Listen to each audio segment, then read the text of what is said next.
sibuk FTV aja, ada di salah satu stasiun nasional kita ya, tentang kehidupan rumah tangga yang sangat runyam-runyam, itulah ceritanya. Itu aku jadikan sebagai maintain aja karirku di dunia hiburan. Setelah dari sinetron aku yang terakhir, aku sibuk itu dan ada beberapa job desk di bidang lain-lain yang aku kerjain, yaitu disc jockey. Itu suatu bidang yang baru juga aku gelutin, kurang lebih kan udah jalan 3 tahun. Ya aku sangat menikmati aja sih kerjaan itu karena tidak ribet, kerjanya juga di jam malam, jadi saya akan terbebas dari macet, tidak pernah saya terlambat. Lalu itu sebenarnya bekerja sambil bermain, gitu loh. Sesuai dengan hobiku juga, aku suka dengar musik, hobiku juga suka kumpul-kumpul sama teman-teman. Akhirnya aku jadikan tuh sebagai ladang pendapatan aku sebagai DJ. Gitu, buat aku itu nice lah untuk mengisi hari-hari ini. Lebih nyaman mana, Mas? Sabar. Meskipun hobi, tapi ada nemuin Ya lebih nyaman mana dulu? Lebih nyaman nge-DJ apa acting, Kak Kris?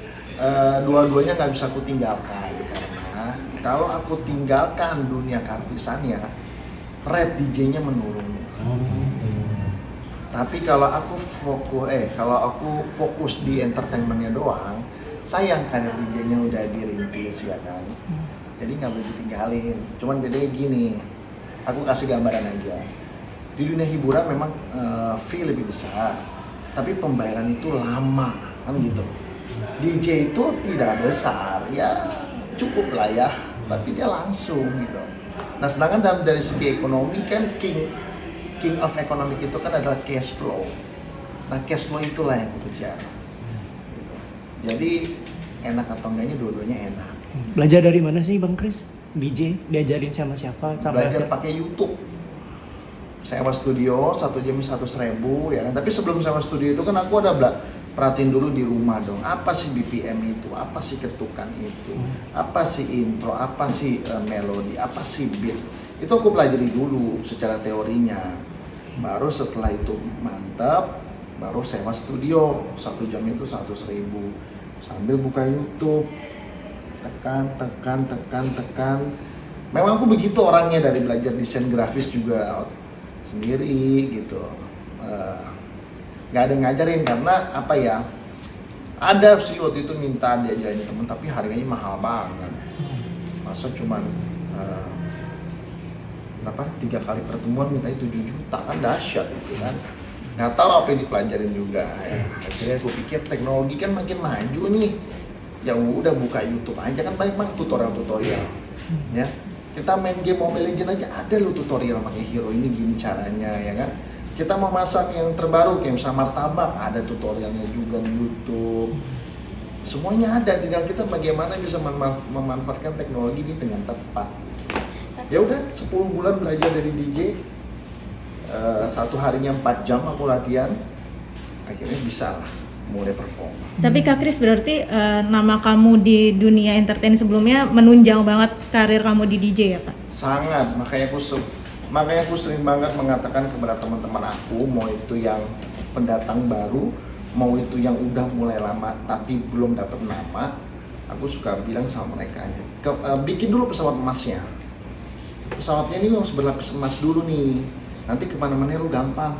Lo mau ikut fighter-fighteran itu ya kan, tinju-tinjuan itu, lo mau ikut politik, lo mau jadi penyanyi, lo mau jadi DJ, itu tuh harganya tuh udah enak, asal pesawatnya lu siapin dulu gitu. Oke. Alasannya kenapa sih Mas Kris? Yang ini dulu nih, ini udah di luar nih. Bicara soal tadi rap sendiri, kisarannya kita udah nyampe puluhan juta nggak sih? Maksudnya harus kali perform gitu bayarannya? Beda-beda tempat, beda-beda harga sih Mbak, sebetulnya untuk DJ itu. Kalau Jabodetabek itu masih berbeda dengan kita tampil di Jambi. Jambi juga berbeda dengan kalau kita tampil di Kalimantan. Yang paling mahal tuh tampil di Papua, itu paling mahal, kayak gitu. Ya ada istilahnya ya, apa ya? Ya itu fee Jabodetabek sama fee luar kota beda-beda. Kira-kira kalau Jabodetabek tuh kisaran berapa? Terus kalau di luar tuh berapa gitu? Kalau untuk Jabodetabek aku selalu open di angka 13, tapi biasa dealnya 10. 1 jam main. termasuk murah sih untuk kalangan DJ artis itu termasuk murah sih. Ketimbang yang artis-artis mungkin yang lebih dulu mulai kan, itu malah katanya sih dengar-dengar puluhan juta, cuman aku nggak tahu bener apa enggak gitu. Oke Mas Kris, ini kan dari sekian banyak pilihan karir ya, maksudnya dari acting, terus ada musik segala macam. Kenapa memilih akhirnya terjun ke dunia DJ ini? Apa alasannya mungkin? DJ itu kan termasuk seni musik juga, gitu loh. Aku suka musik, gini loh. Kalau kita jadi anak baik, kita kan mesti ngumpulin 5 orang, susah. Sama kita mau main basket, mesti ngumpulin 5 orang, bisa nggak lo, susah. Main bulu tangkis berdua, tenis berdua, ya kan? Catur juga berdua ya. Pokoknya sebisa mungkin semakin dikit orang itu akan semakin mudah terrealisasikan. Logikaku gitu kalau di bidang olahraga. Nah di bidang musik, DJ itu kan one man show. Lu cuma sendiri lu bisa jadi gitu loh. Nggak pakai grup-grupan ya. Menurut aku ya itu makin mudah memaintainnya. Jadi DJ itu kita maintain diri kita sendiri kan. Kita bisa bikin video opening sendiri, kita bisa bikin font sendiri, kita bisa bikin rider sendiri gitu loh. Untungnya juga kemakan sendiri kok, nggak berbagi-bagi ya, kita paling bagi sama orang dalam klubnya aja yang menjembatani gitu kan, itu hal yang normal. Terus berarti untuk DJ profesional udah berapa lama nih? Dan ada pengalaman apa selama menjalani bidang DJ? Ya, jadi DJ udah 3 tahun, pengalamannya sih ya aku kan orangnya suka gini ya orangnya ya, aku tuh suka mengkawinkan antara marketing dunia hiburan dengan marketing dunia DJ gitu. Waktu awal dulu aku belum begitu orang notice aku seorang DJ. Kadang-kadang aku suka bikin gimmick juga yang mengesalkan DJ yang udah mulai dulu. Gitu. Aku ada waktu itu. Aku ada buat suatu hal yang buat DJ yang di luar sana tuh kesal dengan tingkah aku. Gitu.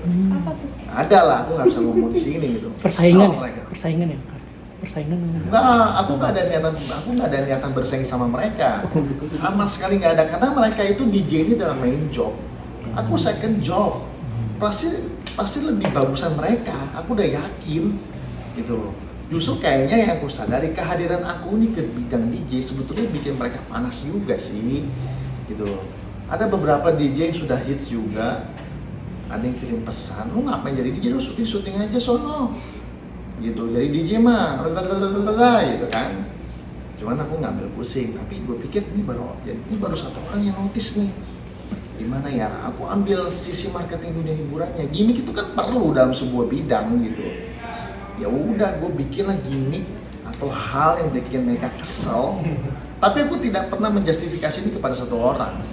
Cuma mereka kesel aja gitu. Sebagai gue pendatang baru jadi DJ, kok lo sok tau bener sih gitu loh. Kesel mereka. Nah, karena keselnya itu kan orang jadi notice. Itu siapa Kak Kris? Berarti Gitu. yang DM DJ senior Kak Kris? Ya banyak, DJ yang udah hits lah. Siapa lagi sih DJ lokal kita ya kan? Gitu. Paling parahnya apa? Mungkin pernah dapat ancaman nggak sih dari DJ yang udah senior? Ancaman enggak, mereka jadi nyinyirin saya. Itu tujuan saya.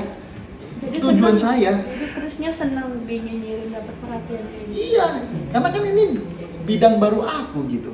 Aku tuh kan jadi DJ itu second job. Bayangin loh, aku second job melawan orang main job. Jelas aku pasti tidak lebih baik. Cuman minimal yang mereka main itu gue ngerti kok cara mainnya. Tapi dari segi gimana nih bikin orang aware. Sama kayak orang punya bisnis kayak ini nih, Ozer Lab. Bagaimana orang bisa aware kan? Masyarakat. Awareness-nya gimana nih? Sama bidang jasa juga gitu kan. Kita harus lihat konsumen kita tuh aware dengan kehadiran kita. Ya gue bikin gimmick itu. Dan gue bikin sempat 2 kali. Tahun pertama gue bikin, tahun yang ketiga gue bikin lagi. Mungkin ini lagi mereka. Sampai mereka bikin satu konten khusus buat nyinyirin gue. Nggak apa-apa, itu bagus. Memang itu target pasar gue. Jadi public enemy di antara para DJ gitu Mas Kris? Kurang lebih begitu kan saya. Kurang lebih saya begitu. Memang sengaja kesana Sengaja. Itu adalah bagian dari branding sih. dan sukses. Jadi kemakan. Orang kan jadi pengen tahu siapa sih gitu. Coba deh kita undang. Nggak mengecewakan juga kok, misalnya lancar-lancar aja, tamunya banyak kok yang hadir.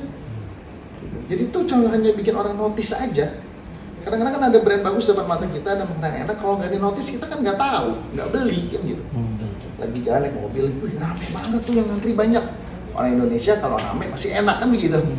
Sama kan, bidang DJ apapun itu juga gitu. Ada artis nih yang belum seberapa lah, kalian liput tuh, rame kan, sampai dimintain duit malah. Aduh, rame kan, jadinya kan notice orang, oh orang ini rame sini kan gitu. Ya sama bidang DJ juga gitu, semua sama. Ada nama panggung nggak Chris? Sama aja, kalau nggak mau nama panggung Chris Hana aja. Gitu. Oke Mas Kris, tadi itu kan dibilang bawa gimmick ke DJ gitu. Kalau di panggung hiburan sendiri juga suka bawa gimmick juga. Di panggung dunia hiburan? Untuk menarik perhatian orang. Ada juga beberapa. Ada juga kayak misalnya waktu itu kan saya sempat berhubungan dengan wanita yang lebih muda gitu kan ya, sampai ditegur KPAI kan. Ya. Sebetulnya the real of story-nya tuh nggak sampai segitu banget. Ya saya pacaran aja. Tapi the real story-nya tuh yang saya jelaskan secara mendetail itu saya part of gimmick yang saya buat. Akhirnya kan jadi atensi KPAI, atensi juga dari media asing juga kan memberikan tanggapan itu bahwa ini adalah child grooming lah, apalah. Berarti yang kemarin gimmick pacarannya? Pacarannya nggak gimmick, story di dalam berpacaran itu yang aku lebih-lebihkan. Oh. Gak apa-apa itu gimmick buat menarik perhatian orang-orang. Nggak masalah, itu sah. Itu merasa nyaman nggak sih dengan gimmick atau settingan itu atau ke publik? Kamu tahu pendatang muda, artis muda saat ini yang terlahir di sosmed ya, itu harus ada gimmick deh, mendingan lu pada. Kalau lu nggak pakai gimmick, lu lama naiknya. Beda sama waktu zaman gue, TV kan cuma satu, pintu cuma satu, lu fokus pada TV konvensional. Ya, itu justru gimmick kurang kemakan. Sekarang itu kan mau jadi artis itu kan gampang, tinggal gimana caranya dapat nama, bener nggak? Cari nama yang susah kan? Lu pakai gimmick. Kalau lu nggak bisa bikin gimmick, lu ajak artis yang mau ajak gimmickin. Lu bayar deh tuh, media lu bayar deh tuh. Siapa tuh Chris? Orang TV lu bayar deh tuh. Jadi lu artis sudah. Lu termasuk ya? Jangan. Menerima. Oh, gue selama ini belum ada tawaran sih. Ada nggak? Kalau yang kemarin yang main gimmick itu kamu dibayar atau Emang gimana? ya bikin gimmick sendiri? Yang mana? Yang sama Itu yang pacaran sama Yang cewek lebih yang muda. di bawah umur ya? Oh, yang lebih muda itu enggak. Itu sebetulnya pacarannya beneran. Jadi bukan gimmick ya. Cuman story saya menjelaskan, oh saya sama dia ini begini. Orangnya gampang diarahkan begini. Itu sebenarnya saya bikin lebay aja. Hiperbola ya? Hiperbola aja. Pacarnya benar, maksudnya gini loh. Pacarnya benar, apa yang terjadi dalam hubungan saya kan juga tidak etis juga di-share dong. Cuman saya share-nya saya kasih bohong tapi saya lebih-lebihkan. Kayak gimana tuh? Jadi gini, lu bongkar aja media yang lain. Tapi Berarti sekarang kemarin tuh atas kesepakatan bersama atau dibayar? Oh, kalau itu saya mau sendiri, nggak ada yang dibayar, saya mau sendiri. Kalau saya kan bisa ciptain gitu kan. Kayak waktu itu ada sebuah agensi nih, bingung nih, anaknya cantik padahal saya lihat. Chris, gue bingung nih, anak tuh nggak tenar-tenar nih. Gimana caranya? Lu bikin gimmick lah. Apa ceritanya? Ambil duluan. Loh, kok begitu? Ya lu out of the box gitu loh. Nggak boleh lu. Nah, lu mau gimmick pacaran masih A si B, kayaknya udah nggak kemakan kayak gitu. Ya itu dia sih, gue cuma bisa kasih saran kepada artis-artis muda kita, daripada lu capek-capek bikin konten point of view kan capek ya. Iya, betul. Ya kan, bikin soal cerita soal cowok mau kondok beginilah cewek begini nothing gitu. Nih lu bikin gimmick sekalian. Lu bayar wartawan nih, lu kasih mereka penghasilan tambahan. Lu telepon tim infotainment, skripnya kayak gimana. Oke. Jadi lu Kak begitu aja Kris, udah. tapi sama yang kemarin hubungannya masih berlanjut apa udah Sama yang lebih muda itu Iya. Iya. udah selesai tuh sama dia. Kenapa tuh Kak Kris? Padahal udah di-create segala macam selesai ya? Udah selesai. Oh iya. Gak berjodoh itu Oh artinya. iya. Bukan karena gimmicknya udah kemakan. Enggak. Saya ngerasa tidak berjodoh karena kita beda keyakinan juga sih. Oh gitu. Gitu. Terus kalau untuk set kedepannya mau yang sama keyakinannya apa mau beda lagi kayak gitu? Sama, Oh, saya sama. maunya ya yang terus yang cari yang sama kok. Dan Yang di seumuran bawah- juga apa gimana Di Kak? umur sama di bawah juga apa gimana? Nggak tahu, terserah Tuhan kasih ya Pak. Kalau Tuhan kasih yang sama umur juga nggak apa-apa. Ya pokoknya apa yang Tuhan kasih itu pasti yang terbaik buat aku. Kalau kriterianya mungkin Kak Kris gimana? Kriteria nggak ada yang terlalu spesifik atau signifikan banget. Yang penting dia ngerti agama dan dia ngerti tanggung jawab porsinya dia, ada gitu aja. 2025 ada target buat lepas 100 juta aktris atau seperti apa? Belum. Dia sih 40 juga belum merit sih kayaknya. Belum merit. Nggak tahu saya. Teman aja udah makin dikit, kalau saya circle semakin sedikit, otomatis kan teman wanitanya kan juga sedikit kan. Paling ya fokusnya ya meeting kerja pulang, main game, gitu aja. Nggak terlalu banyak option yang kayak zaman dulu enggak. Meeting terus. Masih mencari. Alasannya ya. menunggu sampai 40 tahun tadi katanya belum. Kayaknya sih 40 belum nikah juga saya kayaknya. Mungkin Kalau alasannya pernikahan kemarin jadi trauma. sama Nah, kemarin atau gimana? Semakin saya melihat era sekarang itu karena teknologi makin maju, cari pendamping itu juga sulit. Sulit loh, saya juga nggak ngerti kenapa. Dan gak cuma saya doang, teman-teman lain juga sama kok. Apa karena option itu terlalu banyak kali ya? Buka IG cakep lagi gitu kan. Keluar bentar cakep lagi gitu. Saya ngeliat sih gak cuma saya doang, ya saya ngerasain teman saya juga gitu. Semakin zaman berkembang tuh justru makin sulit dapet pasangan. Oke. Kalau dari mama sendiri udah ada yang nyuruh untuk nikah atau cari pasangan? Enggak, mama nggak pernah desa kayak gitu. Nggak bisa ada sih. mungkin kejadian kemarin jadi pengennya udahlah kita nggak usah serius-serius lah, canda aja terus gitu untuk asmara gitu untuk sekarang serius. Enggak, saya nggak pernah kayak gitu bahasanya. Oh, yang halusnya gimana? Jalanin aja. Enggak kayak gitu. Yang halusnya gimana? Bahasanya ya gini, Oke. aku setiap kali pacaran tuh pasti maunya yang serius. Oh. Harus ada planning ke depannya. Tapi kalau kamu masih punya mimpi yang tertunda, jangan sampai aku jadi penghalang kamu. Oh gitu rumusnya, oke.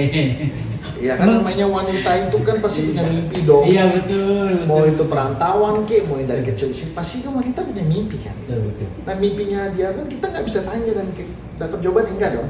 Jangan sampai aku jadi penghalangnya dia. Gitu. Mas terus sekali lagi kalau boleh, tadi kan sempat nyinggung soal gimmick, nggak takut nanti di bulan kedepannya nih raja gimmick tuh kalau timbul kayak Oh gitu? tenang, Raja Gimmick masih ada yang lebih kuat lagi. Siapa itu? Bikin Prasetyo sama Uya Kuya.